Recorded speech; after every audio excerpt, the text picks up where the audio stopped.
আপনি কি কাউকে টাকা ধার দিয়েছেন ক্যাশে? টাকাটা কিছুতেই ফেরত পাচ্ছেন না। বুঝতেই পারছেন না যে কীভাবে টাকাটা ফেরত পাবেন। কারণ ওনার সাথে তো কোনো এগ্রিমেন্ট নেই, কোনো কন্ট্রাক্ট নেই। আর উনিও এখন দিতে চাইছেন না যাকে আপনি টাকাটা দিয়েছেন। আপনি কীভাবে ফেরত পাবেন সেটাও বুঝতে পারছেন না। তাহলে এই ভিডিওটা আপনার জন্য। নমস্কার, আমি দীপমিতা, আমি একজন অ্যাডভোকেট।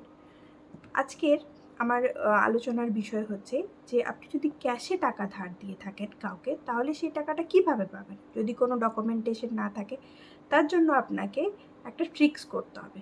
একটা চালাকি বলতে পারেন। কেমন?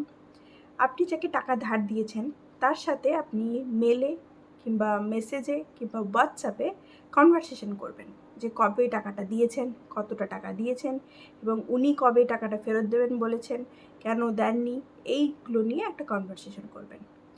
এটা রিলেটেড একটা সুপ্রিম কোর্টের একটা জাজমেন্ট আছে, জানেন? জাজমেন্টে এই গাইডলাইন্সটা বেরিয়েছিল যে এই ডিজিটাল ডকুমেন্টেশনগুলো কোর্টের সামনে প্রেজেন্ট করে আপনি টাকাটা ফেরত পেতে পারেন।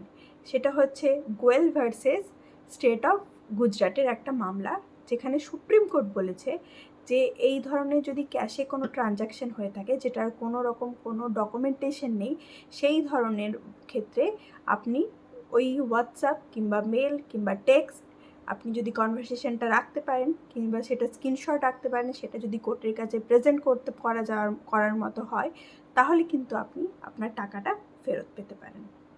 শুধুমাত্র এই ছোট্ট একটা জিনিস করলেই কিন্তু আপনি আপনার টাকাটা ফেরত পেয়ে যাবেন।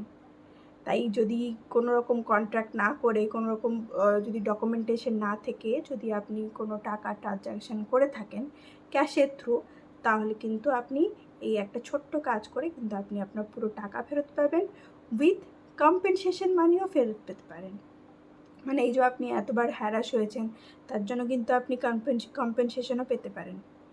তাহলে এই ধরনের যদি কিছু করে থাকেন, শুধু হতাশ হবেন না, ভয় পাবেন না, কিংবা ওনার যাকে টাকাটা ধার দিয়েছেন তার সাথে কোনো মিসবিহেভ করবেন না।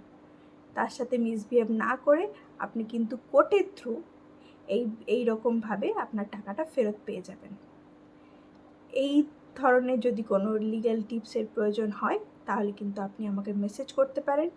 আমি আপনাদের মেসেজের অবশ্যই রিপ্লাই করব এবং চেষ্টা করব আপনাদের কোনো রকম লিগ্যাল প্রবলেম হলে সেটাকে সলিউশন দেওয়ার। আমার চ্যানেলটা সাবস্ক্রাইব করবেন এবং ভিডিওটি ভালো লাগলে একটা লাইক করবেন। নমস্কার।